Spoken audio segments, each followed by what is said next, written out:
Fasting. The amazing work of Dr. Weston A. Price. And we're continuing the discussion of why you can't lose weight. Hello, everyone. My name is Persohn. You can contact me at pastor@mascot.church or in the comments below. Well, you know, we do 3 or 4 different things on this channel. Really, I built the channel just to supplement for people who weren't able to attend on Sunday morning during our the last couple of years of madness that we've had here. And then I've dropped some of these other things in that I've studied, that I do, that are I found to be important and very useful. Part of it is my journey along with this. So I'm a big proponent of intermittent fasting, that is fasting during a day, but also fasting 2, 3, 4, 5 days just on water or on just black coffee or something and water on a regular basis as well, for quite a number of reasons. And this playlist does talk about that. Also, I believe that fasting, once you get it right, is the most fantastic way to lose weight, and it is the healthiest and by far and away the quickest. You just have to get some things right. We do talk a lot about the fact that you have to overcome the initial hump. You've got to get the sugars down and the salts down so your body loses the water that it's hanging on to and then flips across into fat burning mode. And we do talk about the fact that part of the whole fasting thing is not listening to the screams and the shouts that come from your body where you think you're a little bit hungry and have to feed yourself. You're not hungry. Well, you feel a bit hungry. You have to learn to deal with it, to take it on the chin. Really, it's fascinating. This whole sense of hunger and satiation and what we do with that feeling of hunger is really, really interesting. However, now today, though, we're going to do something a little different. We're going to look at, all these are a bit different from each other.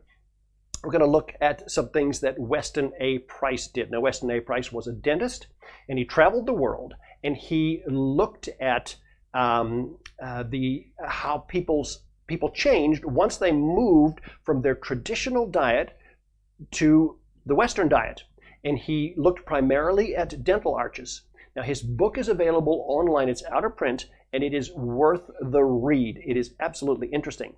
So what we're going to do is going to flip to his book and look at a couple of images. And I'm not going to come back to my face too much here. We'll just talk through these. You will find this absolutely fascinating. So first of all, the book that I'm drawing from is a Nutrition and Physical Degeneration. That's a picture of Dr. Price on the right-hand side. And there have been various versions of it. You see with an Australian Aboriginal man on the left-hand side. And I don't think that's a cover. I think that's something in the book itself. Now, I don't have the hard copy of the book, but I'll tell you where you can get it.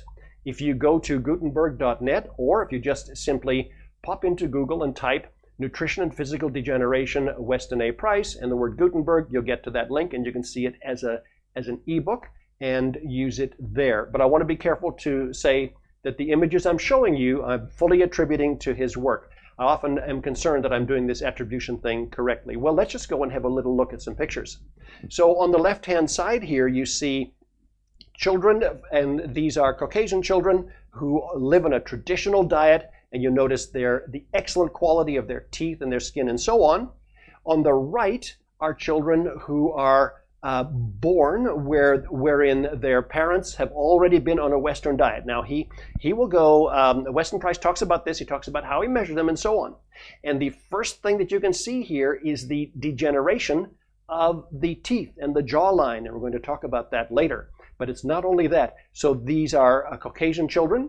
He then does this. He goes to Alaskan Eskimo, now not in this order. He also has some Alaskan Eskimo pictures. Now let's look at what it says in the tagline and the bottom comment on the left-hand side. First of all, you see these are traditional Eskimos on the left-hand side. Look at it says typical native Alaskan Eskimos. Note the broad faces and broad arches and no dental caries, tooth decay. Upper left woman has a broken lower tooth. She has had 26 children with no tooth decay. 26 children with no tooth decay. All right, she's a broken lower tooth, and but you can just see the strong faces, the great smiles, wonderful teeth. On the right, look at what his comment says here. When the primitive Alaskan Eskimos obtain the white man's foods, dental caries become active. Pyorrhea also often becomes severe. In many districts, dental service cannot be obtained and suffering is acute and prolonged. So you see the difference. Now, these are the same people group, okay? And so they're Eskimos. Now, let me caution you just a little bit. This book was written a long time ago, where some of the names of native peoples or their tribes are maybe not as politically correct as what they are today. But give the author a bit of grace and go through and have a look at his book. So that's an interesting picture. Well, let's push this a little farther. What other contrasting images does he show? This is very interesting. Let's look at his comments here. You see African men on the right-hand side here. The reward of obeying nature's laws of nutrition is illustrated in this West Nile tribe in Belgian Congo. Note the breadth of the dental arches and the finely proportioned features. Their bodies are well built as their heads. Exceedingly few teeth have been attacked by dental caries while on their native foods. And you look at those people look healthy. Look at those wonderful dental arches and strong features. Now come to the right. Wherever the Africans have adopted, it's a spelling mistake there, the foods of modern commerce, dental caries was active, thus destroying large numbers of teeth and causing great suffering. The cases shown here are typical of workers on plantations which largely use imported foods. Okay? Isn't that fascinating? Well, let's go on. There's another one. Oh, that's the last one of these images here. Okay? If you go to his book, you'll find many. I guess it's about 25 or 30 pairs and lots of conversation he has around those. So what did Dr. Price find?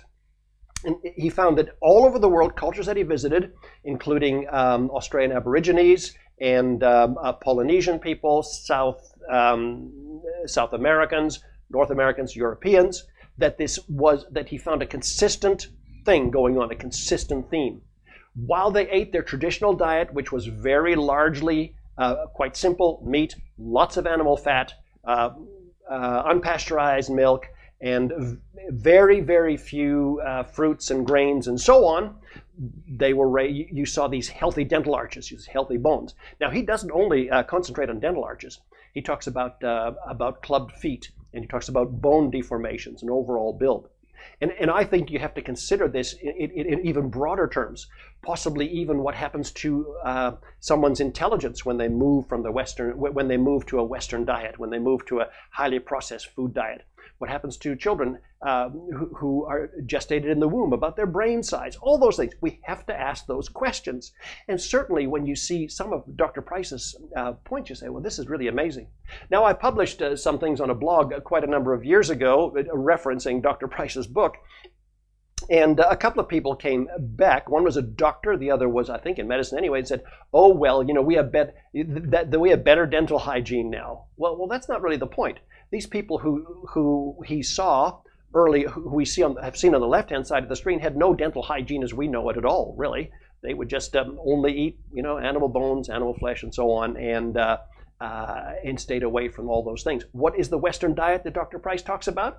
Predominantly wheat products, grains, seeds, and sugar, right? These are the things he talks about, but he does speak about other things as well. So that's really, really interesting. Now, there's other things we need to kind of think about here. Many of these traditional diet people that you've seen on the left-hand side of my screen, you notice that he talks about the fact they had very large dental arches, rather than our more narrowing arches. And this gets you thinking. Whatever happened to wisdom teeth? In ancient times. How often did people have to have their wisdom teeth pulled? Have you ever thought about that? Right? In our day, having your wisdom teeth out is almost a rite of passage. Oh, well, she's just going to get her wisdom teeth out. He's just going to get his wisdom teeth out. Well, I need to ask this question. Why? In ancient times, there's very, very little references to the need to have wisdom teeth removed. Why? Why? Think about it. On the traditional diet, being raised on the traditional diet, for multiple generations, the jawline is wider, bones are stronger, and you don't have those problems, as well as the fact that the teeth themselves are stronger and they're much more durable. So this is really fascinating. Let me put the reference to Dr. Price's book up on the screen one more time, just so you can download it and have a look, because we're talking about fasting, we're talking about weight loss, we're talking about those things that make it very difficult to get healthy and so on and so forth. A lot of what we're doing, a lot of the sweet foods, a lot of the flour, the pastries, the sweet drinks, and so on, are our biggest problem. Okay, let's pop this up on the screen here for your just to help you here.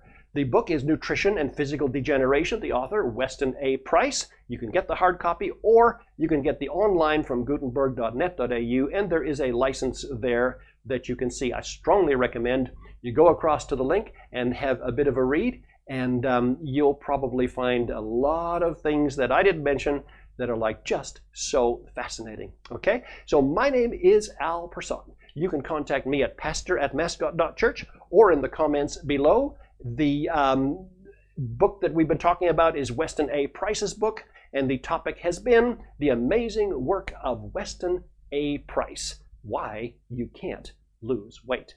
Come back soon and we'll talk again.